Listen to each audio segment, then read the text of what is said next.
السلام علیکم ورحمۃ اللہ وبرکاتہ۔ اشہد ان لا الہ الا اللہ وحدہ لا شریک لہ واشہد ان محمدا عبدہ ورسولہ، اما بعد فاعوذ باللہ من الشیطان الرجیم، بسم اللہ الرحمن الرحیم۔ یا ایہا الناس اتقوا ربکم الذی خلقکم من نفس واحدۃ وخلق منها زوجها وبث منہما رجالا کثیرا ونساء۔ سورہ نساء آیت نمبر 2۔ ترجمہ اس کا یہ ہے، اے لوگو تم سب اپنے اس رب کا تقوی اختیار کرو جس نے تم سب کو ایک جان سے پیدا کیا، اور پھر اس ایک جان سے اس نے اس کا جوڑا بنایا، اور پھر اس جوڑے سے کثیر التعداد مرد اور عورت پھیلا دیے۔ یا ایہا الناس انا خلقناکم من ذکر وانثی وجعلناکم شعوبا وقبائل لتعارفوا ان اکرمکم عند اللہ اتقاکم ان اللہ علیم خبیر۔ الحجرات آیت 14۔ ترجمہ، اے لوگو یقیناً ہم نے تمہیں نر اور مادہ سے پیدا کیا اور تمہیں قوموں اور قبیلوں میں تقسیم کیا تاکہ تم ایک دوسرے کو پہچان سکو۔ بلا شبہ اللہ کے نزدیک تم میں سب سے زیادہ معزز وہ ہے جو سب سے زیادہ متقی ہے۔ یقیناً اللہ دائمی علم رکھنے والا اور ہمیشہ باخبر ہے۔ قُلْ إِنَّمَا أَنَا بَشَرٌ مِثْلُكُمْ يُوحَىٰ إِلَيَّ أَنَّمَا إِلَٰهُكُمْ إِلَٰهٌ وَاحِدٌ۔ سورہ کہف آیت نمبر 111۔ اے محمد مصطفیٰ صلی اللہ علیہ وسلم، تو یہ اعلان کر دے کہ میں تمہاری طرح کا ایک بشر ہوں، سوائے اس کے کہ میری طرف وحی کی جاتی ہے کہ تمہارا معبود ایک یعنی اللہ ہی معبود ہے۔ قابل احترام صدر جلسہ اور معزز سامعین، جیسا کہ آپ نے سماعت فرمایا ہے، خاکسار کی تقریر کا عنوان ہے سیرت آن حضرت صلی اللہ علیہ وسلم، خطبہ حجۃ الوداع کی روشنی میں مساوات انسانی۔ اسلامی مساوات کے فلسفے کا خلاصہ ان چند قرآنی آیات میں آ جاتا ہے جس کی میں نے ابھی تلاوت کی ہے اور اس کا ترجمہ سنایا ہے۔ سورہ نساء کی آیت میں اللہ تعالیٰ نے انسان کو اس ابدی اور دائمی حقیقت کی طرف توجہ دلا کر کہ وہ سب ایک ہی باپ کی اولاد اور ایک ہی درخت کی شاخیں ہیں، دنیا میں صحیح مساوات کی بنیاد قائم کر دی ہے، اور اس اصول کی نشاندہی کر دی ہے کہ خواہ بعد کے حالات کے نتیجے میں مختلف انسانوں اور مختلف قوموں اور مختلف طبقات میں کتنا ہی فرق پیدا ہو جائے، انہیں آپس کے معاملات میں اس امر کو کبھی نظر انداز نہیں کرنا چاہیے کہ بہرحال اپنی اصل کے لحاظ سے وہ ایک ہی جوڑے کی نسل ہیں۔ اور سورہ حجرات کی آیت میں مزید وضاحت فرما دی کہ یہ جو انسانی معاشرے میں مختلف قوموں اور مختلف قبائل کی تقسیم نظر آتی ہے، یہ محض تعارف اور شناخت کا ایک ذریعہ ہے۔ اس تقسیم کو ایک دوسرے کے مقابل پر تفاخر اور بڑائی کا ذریعہ نہ بنا لو، اور یاد رکھو کہ خدا کے نزدیک بلکہ ایک صالح معاشرے میں بھی بڑا اور معزز انسان وہی ہے جو ذاتی طور پر زیادہ اوصاف حمیدہ کا مالک اور زیادہ متقی اور زیادہ پرہیزگار ہے۔ اور محسن انسانیت حضرت اقدس محمد مصطفیٰ صلی اللہ علیہ وسلم نے انما انا بشر مثلکم فرما کر کہ یاد رکھو میں بھی تمہارے جیسا ایک بشر ہوں، انسانیت کے شرف کو اس کے معراج تک پہنچا دیا۔ سامعین کرام، آج دنیا بد امنی اور بے چینی کا شکار ہے۔ اس کا بڑا سبب ایک تو مذہبی منافرت ہے، دوسرے ذات پات کی تفریق اور رنگ و نسل کا امتیاز ہے۔ کہیں سفید فام اور سیاہ فام کا جھگڑا ہے تو کہیں سرمایہ دار اور مزدور کا جھگڑا ہے، کہیں قومی برتری کا زعم ہے تو کہیں اعلیٰ ذات کا بھرم ہے، جو اپنے جیسے دوسرے انسانوں کو کم تر اور حقیر کر کے دکھاتا ہے، اور یوں انسان انسان کے درمیان نفرت کی آہنی دیوار کھڑی ہے۔ اس پس منظر میں آج ہر طرف مساوات اور برابری کا چرچا ہے۔ عملی طور پر اس سبز باغ کا قیام کس حد تک ممکن ہے اور کس حد تک ہو چکا ہے، اور زمینی حقائق کیا تصویر پیش کر رہے ہیں، اس کی تفصیل اس مختصر وقت میں بیان کرنا ممکن نہیں، لیکن اعلانات اور پروپیگنڈا کا انکار نہیں کیا جا سکتا۔ ترقی یافتہ ممالک میں بھی اور ترقی پذیر ممالک میں بھی مساوات اور برابری قائم کرنے کے خوش آئین اعلانات موجود ہیں، خواہ وہ جمہوری نظام ہو یا سوشلزم یا اشتراکی نظام ہو، سب کا دعویٰ مساوات قائم کرنے کا ہے۔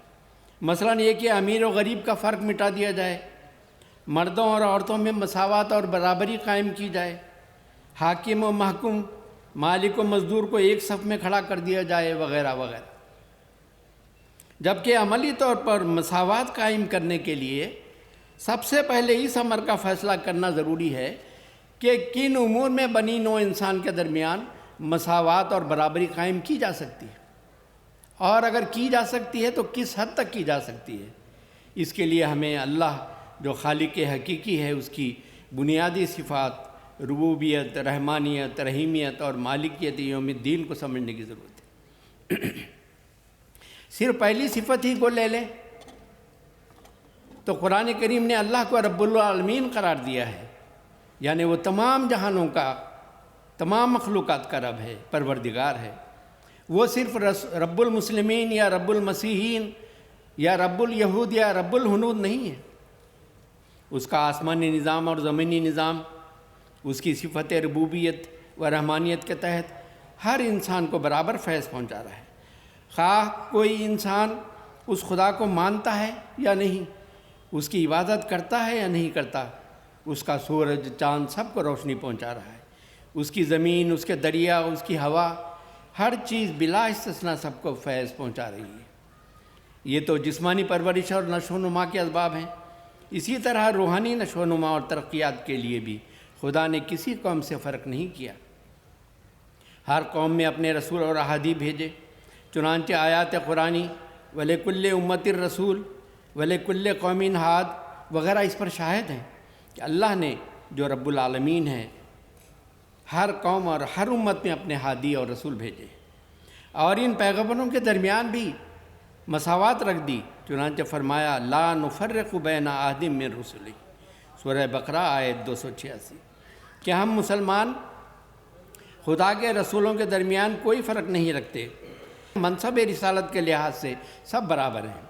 ہاں، ان کی ذمہ داریوں اور فرائض اور دائرۂ کار کے لحاظ سے بے شک ان کے مراتب میں تفاوت موجود ہے۔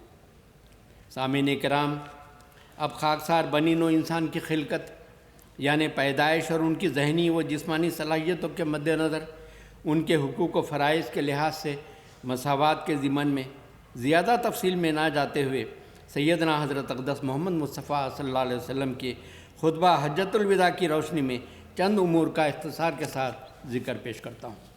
یاد رکھنا چاہیے کہ سیدنا حضرت اقدس محمد مصطفیٰ صلی اللہ علیہ وسلم نے سن 9 ہجری میں بیت اللہ شریف کا حج فرمایا۔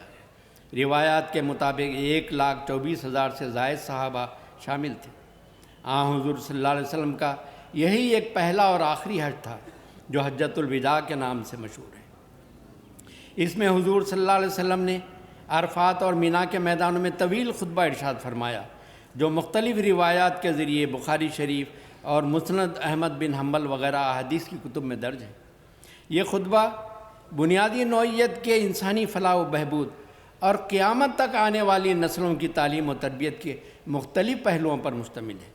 خاکسار اپنے موضوع کے لحاظ سے صرف مساوات انسانی کے پہلو کو مد نظر رکھتے ہوئے اس بصیرت افروز خطبے کے چند اقتباسات کا ترجمہ پیش کر کے کچھ عرض کروں گا۔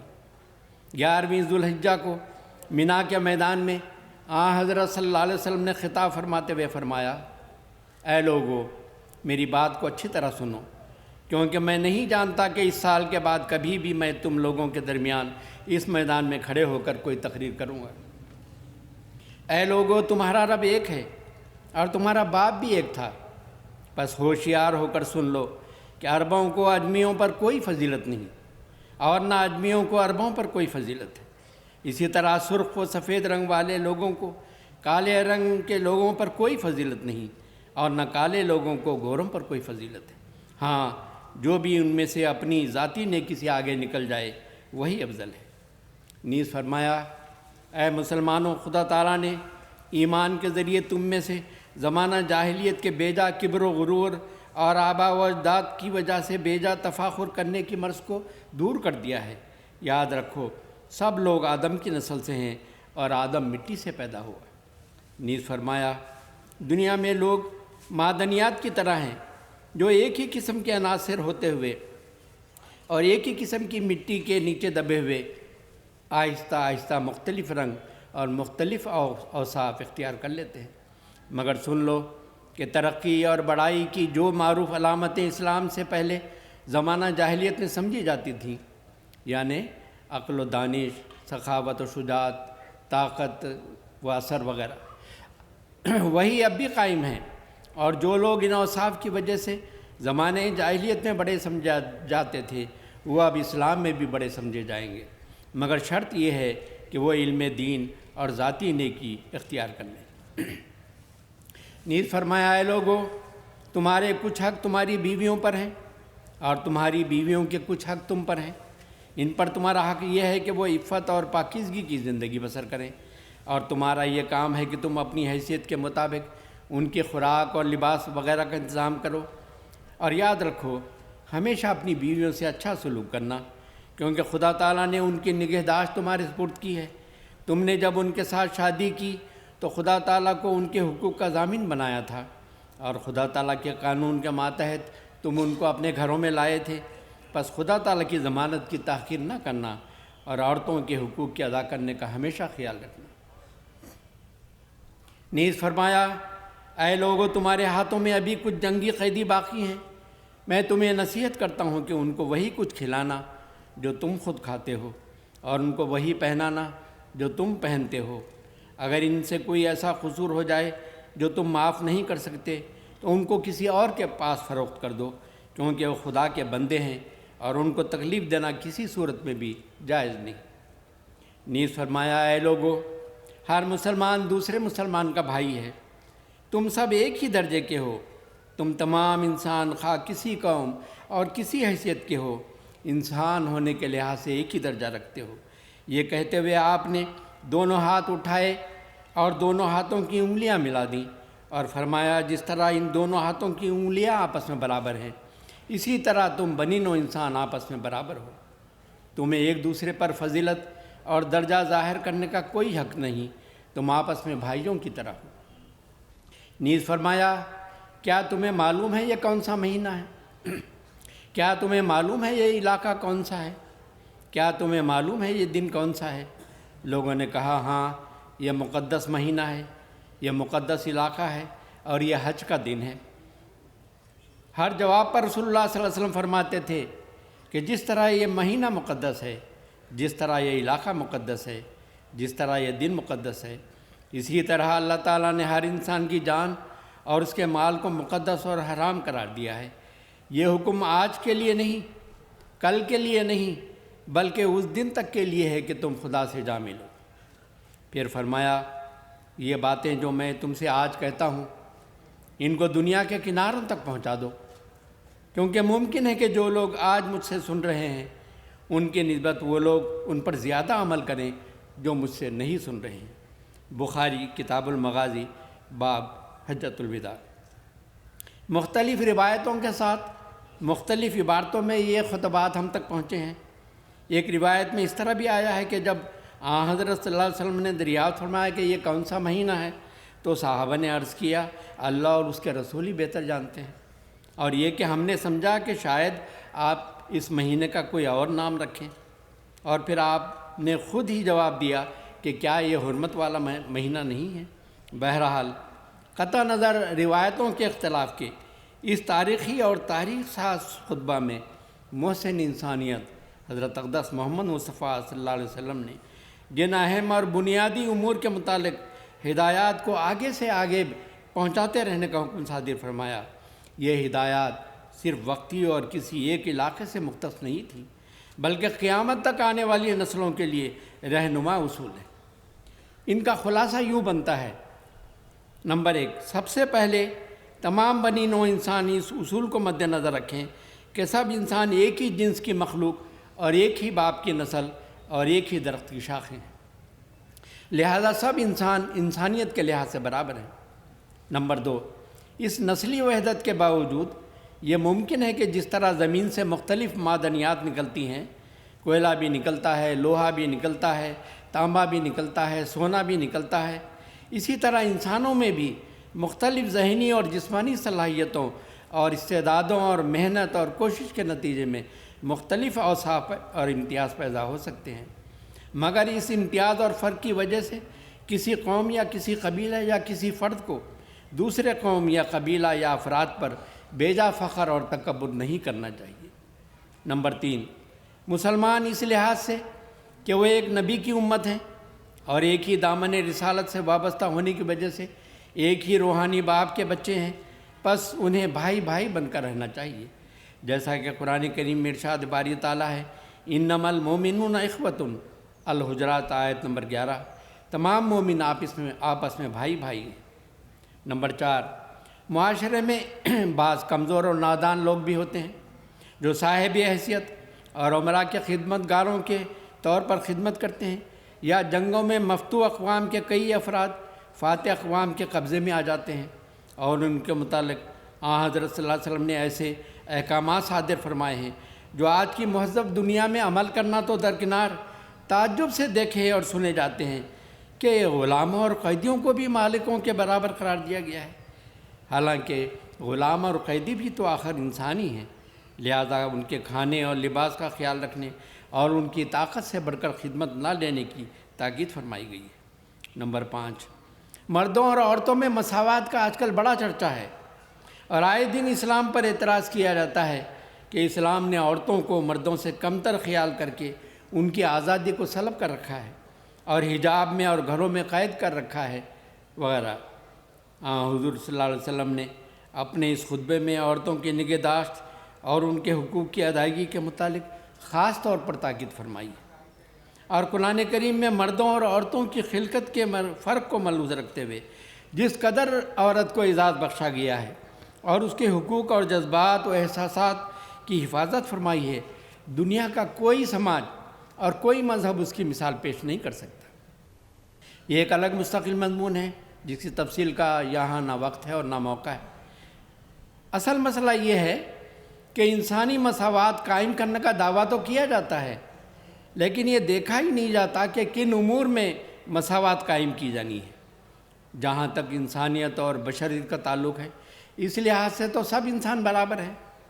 ہر انسان کی 2 آنکھیں، 2 کان، 2 ہاتھ، 2 ٹانگیں، زبان، ناک، دل، دماغ وغیرہ سب انسان کو خالق حقیقی نے عطا فرمائے ہیں، الا ماشاءاللہ، سوائے اس کے کہ بعض معذور انسان بھی ہوتے ہیں۔ لیکن ان انسانوں کے حقوق کی ادائیگی میں مساوات قائم کرنا یہ بنیادی ذمہ داری ہے۔ اس بارے میں یاد رکھنا چاہیے کہ انسانی حقوق 2 قسم کے ہوتے ہیں۔ نمبر 1 وہ حقوق ہیں جو حکومت کے ذمہ ہوتے ہیں۔ اس کے متعلق اللہ تعالیٰ قرآن کریم میں فرماتا ہے: اِنَّ لَكَ أَلَّا تَجُوعَ فِيهَا وَلَا تَعْرَىٰ وَأَنَّكَ لَا تَظْمَأُ فِيهَا وَلَا تَضْحَىٰ۔ سورہ طٰہٰ آیت 119-120۔ یعنی پرامن معاشرہ کی یہ علامت ہے کہ اے انسان تو اس میں بھوکا نہ رہے اور نہ ضروری لباس سے محروم ہو اور نہ سردی سے ٹھٹرے اور نہ ہی پیاس کی تکلیف اٹھائے اور نہ ہی دھوپ کی شدت میں بغیر چھت کے پڑا جلتا رہے۔ پس ہر حکومت کا یہ بنیادی فرض ہے کہ وہ اس بات کا انتظام کرے کہ ملک و قوم کا کوئی فرد ان کم از کم ضرورتوں کی وجہ سے تکلیف نہ اٹھائے۔ اسی طرح عدل و انصاف قائم کرنا اور قومی عہدوں پر باصلاحیت افراد کو مقرر کرنا اور واجبی ٹیکسوں کے ذریعے دولت کی صحیح تقسیم کا انتظام کرنا وغیرہ یہ سب حکومت کے فرائض میں داخل ہے۔ دوسرے حقوق وہ ہیں جو یا تو فطری اور قدرتی رنگ میں حاصل ہوتے ہیں، جیسے جسمانی طاقتیں اور دماغی قوا وغیرہ، یا وہ انفرادی کوشش اور انفرادی محنت اور جد و جہد کے نتیجے میں حاصل ہوتے ہیں۔ اسلام نے ایسے انفرادی حقوق میں بھی مناسب رنگ میں دخل دے کر مختلف افراد اور مختلف طبقات کے فرق کو متوازن کرنے کی کوشش کی ہے، لیکن اشتراکی نظام کمیونزم کی طرح جبری رنگ میں سارے فرقوں کو یکسر مٹانے کا طریقہ اختیار نہیں کیا کہ جس کے نتیجے میں انفرادی استعدادوں اور صلاحیتوں کو ناکارہ بنا کر رکھ دیا جائے۔ اور حقیقت یہ ہے کہ ایسے فرقوں کو مٹانا ممکن بھی نہیں ہے۔ مثلا دماغی قوتوں کے فرق کو کون مٹا سکتا ہے؟ جسمانی طاقتوں کے فرق کو کون مٹا سکتا ہے؟ ہاں، البتہ ہر انسان کی انفرادیت کو قائم رکھتے ہوئے اپنے ہم جنس بھائیوں کے لیے ایثار اور قربانی کے جذبے کو ابھارا جا سکتا ہے۔ اس کے لیے اسلام نے مختلف پرحکمت ذرائع بیان فرمائے ہیں جن پر عمل کر کے انفرادی صلاحیتوں کو ضائع کیے بغیر معاشرے میں مجموعی خوشحالی کی مساوات قائم کی جا سکتی ہے۔ سامعین کرام، اب خاکسار پیش کردہ اسلامی مساوات کے نکات کے لحاظ سے وقت کی رعایت کے مطابق حضرت صلی اللہ علیہ وسلم کی سیرت کے حوالے سے چند مثالیں بھی پیش کرتا ہوں۔ انسانی معاشرے میں مساوات اور برابری کا دم بھرنے والے بھی جانتے ہیں کہ آج کے مہذب معاشرے میں بھی عام غرباء و مساکین ایسے کمزور اور بے حیثیت سمجھے جاتے ہیں کہ کوئی انہیں پاس بٹھانا یا ان کے ساتھ بیٹھنا گوارا نہیں کرتا، ان کے ساتھ چلنا گویا اپنی حد تک سمجھتا ہے۔ مگر ہمارے محسن انسانیت کی تو شان ہی نرالی ہے۔ آپ اکثر یہ دعا کرتے تھے کہ اے اللہ مجھے مسکین بنا کر زندہ رکھیو اور اسی حالت میں مسکینوں کی جماعت میں اٹھانا۔ حضرت انس بیان کرتے ہیں، ایک دیہاتی جس کا نام ظاہر تھا، شکل و صورت میں بہت سادہ اور بھدا تھا، ایک دفعہ وہ بازار میں اپنا سودا بیچ رہا تھا اور پسینے میں شرابور تھا۔ حضرت صلی اللہ علیہ وسلم نے پیچھے سے جا کر اس کی آنکھوں پر اپنے ہاتھ رکھ دیے۔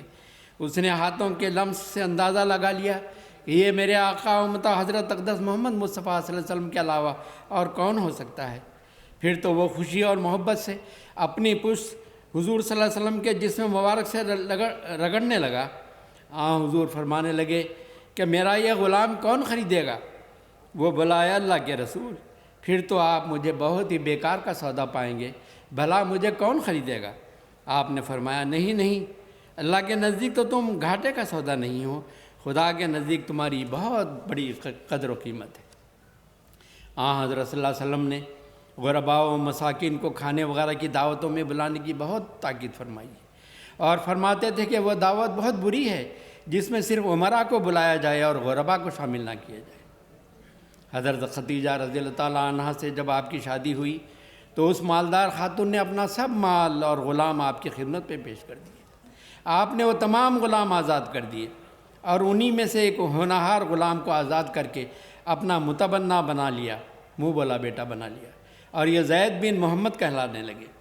لیکن جب اللہ تعالیٰ نے یہ رسم ختم کرنے اور لے پالک بچوں کو ان کے باپوں کی طرف ہی منسوب کرنے کا ارشاد فرمایا تو وہ پھر زید بن حارثہ کہلانے لگے، مگر انہوں نے اپنے والدین کے گھر واپس جانے کی بجائے حضرت صلی اللہ علیہ وسلم کے گھر میں ہی رہنے کو ترجیح دی، اور حضرت صلی اللہ علیہ وسلم نے بھی اس آزاد کردہ غلام سے زندگی بھر بے حد شفقت و محبت کا سلوک فرمایا۔ صرف یہی نہیں بلکہ حضرت صلی اللہ علیہ وسلم ان کی استعدادوں کو ملحوظ رکھتے ہوئے کئی فوجی دستوں کا امیر مقرر فرماتے رہے، اور پھر حضرت زید کی وفات کے بعد ان کے نوجوان بیٹے اسامہ کو بھی اس قدر عزت بخشی کہ اپنی زندگی کے آخری دنوں میں جو لشکر تیار فرمایا اس کی کمان انہی کے سپرد فرمائی، جس میں بڑے بڑے صحابہ بھی شامل تھے۔ پس انسانیت کا احترام اور اہلیت کی بنا پر خدمات ثبوت کرنے کا عملی اظہار تو اسی صورت میں ہو سکتا ہے کہ ہم قوم کے اور سماج کے کمزور پچھڑے طبقے کے ساتھ کیسا سلوک کرتے ہیں۔ اس لحاظ سے حضرت صلی اللہ علیہ وسلم کے یہ اسوہ ترقی کرنے والی قوموں کے لیے مشعل راہ ہے۔ سامعین کرام، انسانیت، مانوتا، ہیومینٹی محض گوشت پوست سے بنے مجسمہ کا نام نہیں ہے کہ جس کو کسی بلند جگہ پر رکھ کر اس کی عزت افزائی یا پرستی کی جائے، بلکہ انسانیت نام ہے اس کے دل و دماغ کی سوچوں اور اس کے جذبات و احساسات کا، اس کی روح اور اس کی اخلاقی اور روحانی حالتوں کا۔ اگر ان افراد کی اقدار کی پاسداری کی جائے تو پھر کہا جا سکتا ہے کہ ہاں، اس نے انسانیت کا احترام قائم کیا، اس لحاظ سے جب ہم اپنے آقا و مطاع حضرت اقدس محمد مصطفیٰ صلی اللہ علیہ وسلم کی سیرت طیبہ پر نظر ڈالتے ہیں تو ایسے عجیب حیرت انگیز نمونے نظر آتے ہیں جن کی مثال کہیں اور ملنا محال ہے۔ ایک انسان اپنے دوستوں، عزیزوں اور ہم عقیدہ و ہم مذہب لوگوں کے ساتھ تو اور وفاداری سے پیش آتا ہے، لیکن دیکھنا یہ ہے کہ اس کا غیروں بلکہ مخالفوں اور دشمنوں کے ساتھ کیسا سلوک ہے۔ ایک دفعہ مدینہ میں ایک یہودی کا جنازہ آ رہا تھا۔ نبی کریم صلی اللہ علیہ وسلم اس جنازے کے احترام کے لیے کھڑے ہو گئے۔ کسی نے عرض کیا، یا رسول اللہ، یہ تو ایک یہودی کا جنازہ ہے۔ آپ نے فرمایا، کیا اس میں جان نہیں تھی؟ کیا وہ انسان نہیں تھا؟ حضرت اعلیٰ بن مرہ رضی اللہ تعالیٰ عنہ بیان کرتے ہیں کہ میں نے نبی کریم صلی اللہ علیہ وسلم کے ساتھ کئی سفر کیے، کبھی ایک بار بھی ایسا نہیں ہوا کہ آپ نے کسی انسان کی نعش پڑی دیکھی ہو اور اسے دفن نہ کروایا ہو۔ آپ نے کبھی نہیں یہ پوچھا کہ یہ مسلمان تھا یا کافر تھا۔ چنانچہ جنگ بدر میں ہلاک ہونے والے 24 مشرک دشمن سرداروں کو میدان بدر کے ایک گڑھے میں دفن کروایا، جسے قلیب بدر کہتے ہیں۔ مشرکین مکہ جنگ احد میں رسول اللہ صلی اللہ علیہ وسلم کے چچا حضرت حمزہ کے ناک کان کاٹ کر ان کی نعش کا مصلح کر چکے تھے۔ یہی ان کا طریق تھا۔ جب غزوہ احزاب میں ان کا ایک سردار نوفل بن عبداللہ مخزومی ہلاک ہوا تو وہ سمجھے تھے کہ مسلمان اب ہمارے سردار کا بھی مصلح کریں گے۔ چنانچہ انہوں نے رسول اللہ کو پیغام بھیجا کہ 10,000 درہم ہم سے لے لیں اور نوفل کی نعش واپس کر دیں۔ رسول کریم صلی اللہ علیہ وسلم نے فرمایا، ہم مردوں کی قیمت نہیں لیا کرتے، تم اپنی نعش واپس لے جاؤ۔ حضرت صلی اللہ علیہ وسلم دشمن قوم کے مقتولوں کا مصلح کرنے سے منع فرمایا کرتے تھے۔ جہاں تک مردوں اور عورتوں میں مساوات کا تعلق ہے، بدقسمتی سے آج کے ترقی یافتہ دور میں مساوات اور آزادی کے نام پر عورتوں کا جو استحصال کیا جا رہا ہے وہ معاشرے کے توازن کو بگاڑنے کا موجب ہو رہا ہے۔ ورنہ اسلام نے نہ صرف یہ کہ عورتوں کو مردوں کے مساوی حقوق دیے ہیں، بلکہ بعض احتیاطیں وضع کر کے ان کے حقوق کے تحفظ کی پوری ضمانت بھی دی ہے۔ اصل بات یہ ہے کہ مرد اور عورت میں قدرتی لحاظ سے، پیدائش اور جسمانی ساخت کے لحاظ سے جو فرق ہیں، اسلام نے ان کو نظر انداز نہیں کیا اور نہ نظر انداز کیا جا سکتا ہے۔ ان کو ملحوظ رکھتے ہوئے اسلام نے مرد اور عورت کی ذمہ داریاں طے کی ہیں۔ گھر کا انتظام اور بچوں کی پرورش و تربیت کرنا عورتوں کا کام ہے، جبکہ مرد کی ذمہ داری ہے کہ بیوی اور بچوں کی تمام جائز ضروریات کے لیے محنت و مشقت کر کے اخراجات مہیا کریں۔ عورتوں کی آزادی اور مساوات کے نام نہاد علمبرداروں کا عملی کردار دیکھ لیں۔ وہ عورتوں سے ملازمتیں بھی کرواتے ہیں اور کچن کی ذمہ داریاں اور بچوں کی پرورش اور دیکھ بھال کی ذمہ داری بھی انہی پر ڈالتے ہیں۔ یہ تو آزادی کے اور مساوات کے نام پر عورتوں پر ظلم ہے۔ اسلام اس کی اجازت نہیں دیتا۔ اسلام نے عورتوں کے جو حقوق قائم کیے اور جس حسن سلوک کی تعلیم دی ہے اور ان کو معاشرے میں جو اعزاز بخشا ہے، اس کا شاندار نمونہ حضرت اقدس محمد مصطفیٰ صلی اللہ علیہ وسلم کی عائلی زندگی میں نظر آتا ہے۔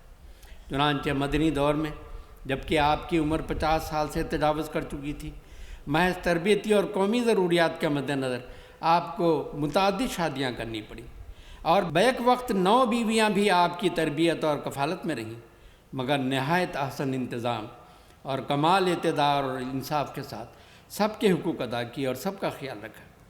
ہر چند ان کے لیے سامان تعیش تو درکنار 2 وقت کی روٹی بھی پورے طور پر فراہم کرنا مشکل تھا۔ اس کے باوجود ہر بیوی کو آپ کی رفاقت پر ناز تھا، اور جب فتوحات اور اموال غنیمت کی کثرت کے دور میں اللہ کے حکم سے حضرت صلی اللہ علیہ وسلم نے اپنی بیویوں کو یہ پیشکش فرمائی کہ اگر تم دنیاوی زندگی اور اس کی زینت کے خواہاں ہو تو آؤ میں تمہیں دنیاوی مال و متاع دے کر اپنے سے جدا کر دوں، تو بلا استثناء ہر ایک بیوی نے ہر حال میں رسول خدا کے ساتھ رہنے کو ترجیح دی۔ حضرت صلی اللہ علیہ وسلم کی اپنے اہل و عیال کے ساتھ کمال شفقت کا ذکر کرتے ہوئے حضرت عائشہ رضی اللہ تعالیٰ عنہ فرماتی ہیں، آپ عام انسانوں کی طرح ایک انسان تھے۔ کپڑے کو خود پیوند لگا لیتے، بکری خود دھو لیتے، جوتوں اور گھر کے ڈول کی مرمت کر لیتے تھے، رات کو دیر سے گھر لوٹتے تو کسی کو زحمت دیے یا جگائے بغیر کھانا یا دودھ خود نکال کر استعمال فرما لیتے۔ پس ان نیک اور وفاشار بیوں کا اخلاص اور وفا دنیاوی آرام و آشائش کے مد نظر نہ تھا، وہ تو آپ کے منہ کی بھوکیں تھیں، آپ کے اخلاق کریمانہ کی گرویدہ تھیں، آپ کے حسن سلوک اور رافت و رحمت کی مرہون تھیں۔ سامعین کرام، حضرت صلی اللہ علیہ وسلم کی اپنی ازواج مطہرات سے حسن سلوک اور دلداریوں اور ناز برداریوں کو اس زمانے کے پس منظر میں دیکھیں جب عربوں میں عورتوں کی کوئی قدر و قیمت نہ تھی، بلکہ مرد انہیں جوتیوں کی طرح استعمال کرتے تھے کہ ایک ناپسند ہوئی تو دوسری بدل لی، حتیٰ کہ بچی کی پیدائش کو بھی منحوس سمجھا جاتا تھا، اور بعض شقی القلب بیٹیوں کو زندہ درگور کر دیتے تھے۔ عورتوں کو ادنا اور بیوقوف سمجھ کر ان کی بات کو توجہ سے سننا یا ان سے مشورہ کرنا مردوں کے نزدیک ہتک کا مجب خیال کیا جاتا تھا، مگر حضرت صلی اللہ علیہ وسلم نے اس صنف نازک، اس طبقہ نسواں کو عزت و شرف کے جس مقام پر بٹھایا، آج اس ترقی یافتہ دور میں بھی جبکہ ہر طرف عورتوں کی آزادی اور مساوات کے نعرے لگائے جا رہے ہیں، اس کی مثال ملنی مشکل ہے۔ بس محسن انسانیت حضرت اقدس محمد مصطفیٰ صلی اللہ علیہ وسلم نے اپنی زندگی کے آخری حجۃ الوداع میں جو خطبہ ارشاد فرمایا، وہ انسانیت کا سر اونچا کرنے والا اور وہ بلند و بالا جھنڈا ہے جو قیامت تک نمایاں طور پر لہراتا رہے گا اور بنی نوع انسان کو درس انسانیت دیتا رہے گا۔ نعرہ تکبیر، اسلام احمدیہ، پاک محمد مصطفیٰ، محسن انسانیت، جلسہ سالانہ قادیہ، نعرہ تکبیر۔ عاشق رسول بانی جماعت احمدیہ حضرت مرزا غلام محمد قادیانی مسیح موعود و مہدی ماعود علیہ السلام فرماتے ہیں، اگر اللہ تعالیٰ کو تلاش کرنا ہے تو مسکینوں کے دل کے پاس تلاش کرو، اسی لیے پیغمبروں نے مسکینی کا جامہ پہن لیا۔ اسی طرح چاہیے کہ بڑی قوم کے لوگ چھوٹی قوم کی ہنسی نہ کریں اور نہ کوئی یہ کہے کہ میرا خاندان بڑا ہے۔ اللہ تعالیٰ فرماتا ہے کہ تم میرے پاس جو آؤ گے تو یہ سوال نہ کروں گا کہ تمہاری قوم کیا ہے، بلکہ سوال یہ ہوگا کہ تمہارا عمل کیا ہے۔ اسی طرح پیغمبر خدا صلی اللہ علیہ وسلم نے فرمایا ہے اپنی بیٹی سے کہ اے فاطمہ، خدا تعالیٰ ذات کو نہیں پوچھے گا، اگر تم کوئی برا کام کرو گی تو خدا تعالیٰ تم سے اس واسطے درگزر نہ کرے گا کہ تم رسول کی بیٹی ہو۔ ملفوظات جلسوم صفحہ 370۔ نیز فرمایا حضرت اقدس مسیح موعود علیہ السلام نے کہ میں نہیں چاہتا کہ میری جماعت والے آپس میں ایک دوسرے کو چھوٹا یا بڑا سمجھیں یا ایک دوسرے پر غرور کریں یا نظر استخفاف سے دیکھیں۔ خدا جانتا ہے کہ بڑا کون ہے یا چھوٹا کون ہے۔ بعض آدمی بڑوں کو مل کر بڑے ادب سے پیش آتے ہیں، لیکن بڑا وہ ہے جو مسکین کی بات کو مسکینی سے سنے، اس کی دلجوئی کرے، اس کی بات کی عزت کرے، کوئی چڑ کی بات منہ پر نہ لاوے کہ جس سے دکھ پہنچے۔ اپنے بھائیوں کو حقیر نہ سمجھو، جب ایک ہی چشمے سے کل پانی پیتے ہو تو کون جانتا ہے کہ کس کی قسمت میں زیادہ پانی پینا ہے۔ مکرم و معظم کوئی دنیاوی اصولوں سے نہیں ہو سکتا۔ خدا تعالیٰ کے نزدیک بڑا وہ ہے جو متقی ہے۔ ان اکرمکم عند اللہ اتقاکم۔ ملفوظات جلد اول صفحہ 22-23۔ سیدنا حضرت خلیفۃ المسیح الخامس ایدہ اللہ تعالیٰ من عزیز نے اپنے خطبہ جمعہ فرمودہ 17 دسمبر 2004 میں سیرت کے موضوع پر خطبہ ارشاد فرماتے ہوئے آخر پر فرمایا، یہ نمونے کبھی پرانے نہیں ہوں گے، بلکہ آج بھی اگر اللہ تعالیٰ کے فضلوں کو سمیٹنا ہے اور اس کی رضا حاصل کرنی ہے اور حضرت صلی اللہ علیہ وسلم سے عشق کے دعوے کو سچا ثابت کر کے دکھانا ہے تو ان نمونوں پر چلنا ہوگا۔ آج ہر احمدی کا دوسرے مسلمانوں کی نسبت زیادہ فرض بنتا ہے کہ اپنے ارد گرد کے ماحول میں ان کمزوروں اور بے سہاروں کو تلاش کریں اور ان سے حسن سلوک کریں اور حضرت صلی اللہ علیہ وسلم کے ساتھ عشق کے دعوے کو سچا کر کے دکھائیں۔ اللہ تعالیٰ اس کی توفیق دے، آمین۔ وآخر دعوانا الحمدللہ رب العالمین۔ اللہم صلی علی محمد وعلی آل محمد وبارک وسلم انک حمید مجید۔